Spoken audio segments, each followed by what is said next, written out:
Four games in the association here tonight. Couple of back-to-backs to take a look at. Maybe a little rest advantage for one team, but we're going to cover them for you, get you some best bets on this small slate of games here tonight in the association on the NBA Tip-Off Show, as we've got three of the best here. Not only Steve Merrill, double R, 1L in the house. Brian Leonard is here, as well as Mr. Rob Vino, and we're going to kick it off first with you, Steve, because no doubt it's in small slate of games here, but there's no doubt you've got one circled here that makes it intriguing. So tell us, is it Pistons, Pelicans, Orlando, or the Jazz? Which one are you looking at? I figure we go with one of the later games here. 9 o'clock Eastern game tonight on Thursday. And by the way, it's been a great start to the NBA season. 67% on best bets for my clients at WagerTalk. And going back to January 1st, this calendar year, now up 103 units, 81 and 50 on NBA sides in total. So check out my page for best bets daily. I also have 7 college football plays for this Saturday loaded at wagertalk.com. Yeah, this game goes at 9 o'clock Eastern. It's a no-rest situation in the thin air and altitude, but it's no rest for the home team, the Utah Jazz, who are used to the thin air and altitude.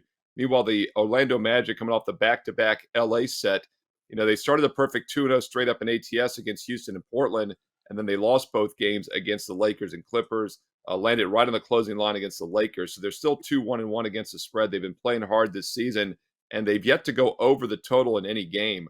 That Clipper game actually landed right on 220, which was around the closing total. Orlando had stayed under in their first 3 games of the season, and that's because in those first 2 games, they gave up less than 41% shooting both times. The last 2 games, they gave up 53 and 49.5% to the 2 LA teams, 2 very good offensive teams. I think that comes back down to earth here. Utah, with the no-rest situation, yes, they're used to the thin air and altitude, but I think they'll play a little bit slower tonight. And the Jazz played excellent defense last night against Memphis, holding the Grizzlies to just 36.5% shooting from the field.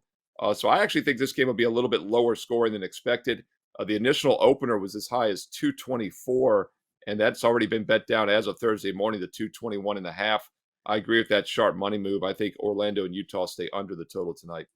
Oh, good. All right. A good under here tonight for Steve Merrill. Make sure you guys visit him over at WagerTalk.com. And if you're new here to WagerTalk TV, hit that subscribe button if it's NBA content you're looking for. Nobody has more of it than we do. All the game previews throughout the week. You'll get notified. Just go ahead, hit that subscribe, hit the like button here, and join the WagerTalk TV family as we welcome in Brian Leonard in the house. Also, looking at one of these late games, the West Coast involving the Phoenix Suns trying to do a little bounce-back situation here tonight. Brian, how you looking at this one?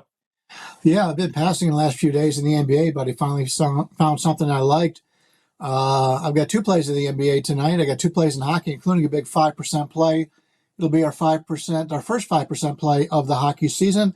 40 and 22 historical on our 5% hockey plays. Number 1 all time in the NHL in net profit here at Wager Talk. Yeah, we're going to take a look at this rematch here of San Antonio and Phoenix. They just played the other day here in Phoenix, and so it's a home and home situation for Phoenix, and obviously San Antonio doesn't have to travel. Phoenix led that game all the way through. San Antonio scores with 1.2 seconds, their first lead of the game, and that's how the game finished. It was a final of 115 to 114 for San Antonio, and I paid special attention to San Antonio this year because of obviously the rookie there, but I've been pretty impressed with San Antonio thus far. They've only been blown out in 1 game so far this season. The Clippers really took it to them, but I think it's a situation for Phoenix where they were basically looking past San Antonio. They didn't have their full attention.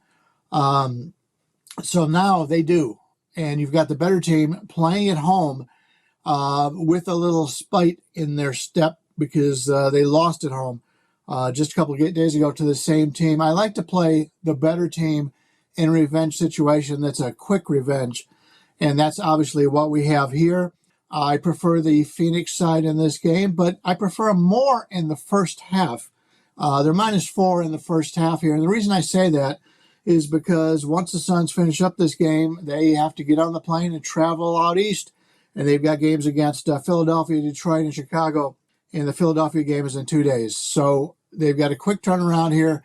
and they're out on the road. If they get a big lead at the half, they may rest some of those players in the second half. I still think they're the better team to play in both full game and the first half.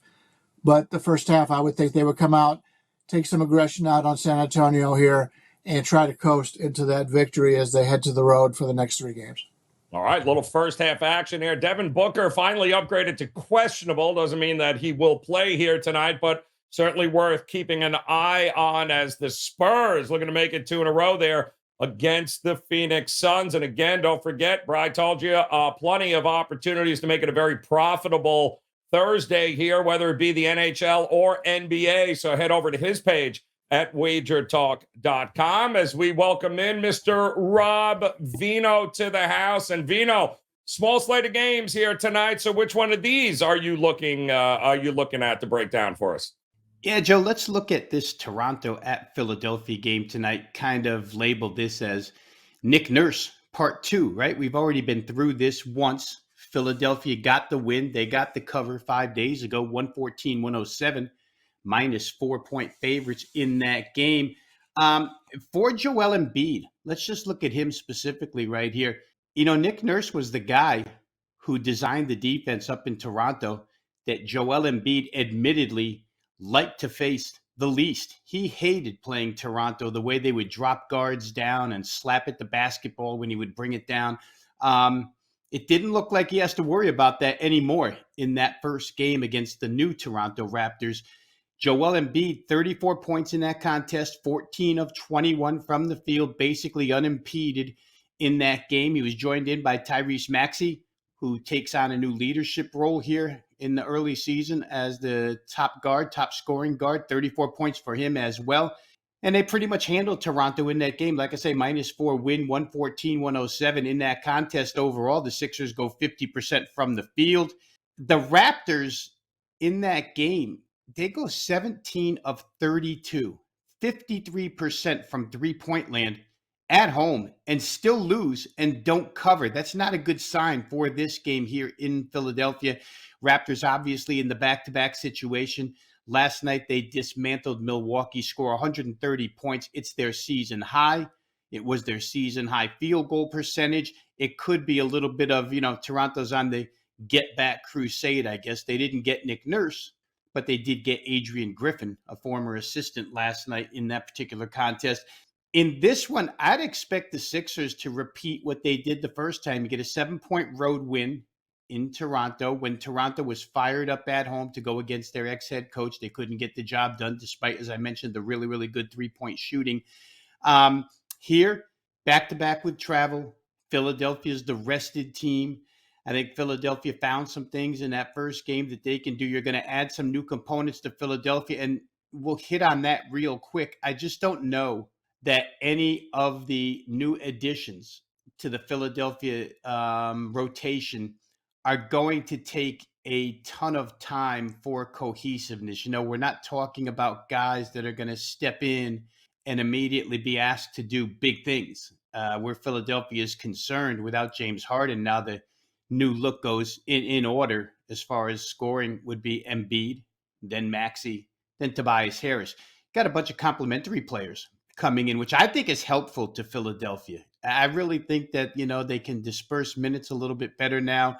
Guys will work their way in under Nick Nurse. So I don't see their new additions being much of a problem here in this game. I think Philadelphia, we saw them open 8. Line is now 8.5. I could see a double-digit win here. This team is already 3-0 against the spread this season. They're 2-0 as a favorite. And one more time, they win by 7 in Toronto 5 days ago, asking them to win by 9 here at home tonight against a team that just shot the ball as well as they did last night. I think Toronto probably comes back down to earth offensively. They're much more of a defensive-oriented team than an offensive team. Give me Philadelphia minus the 8.5 in this one. I think they make it 2-0 against the Raptors. All right, there you got it. Rob Vino, Brian Leonard, Steve Merrill, guys. 4 games on the NBA. We've got you covered here in all of them. Don't forget, best bets are available over at WagerTalk.com across all the sports betting landscape here tonight. NHL, NBA, I want to say Major League Baseball, but that's over with here as we get ready for college hoops as well, starting on Monday. So a little something for everyone. And if you go ahead and hit the video that's on the screen right now, you'll have access to all our game previews across all sports coming up this week. Knowledge is power, guys, and we've got plenty of it for you. Come back and join us again for the Friday edition of the NBA Tip-Off Show. We'll see you then.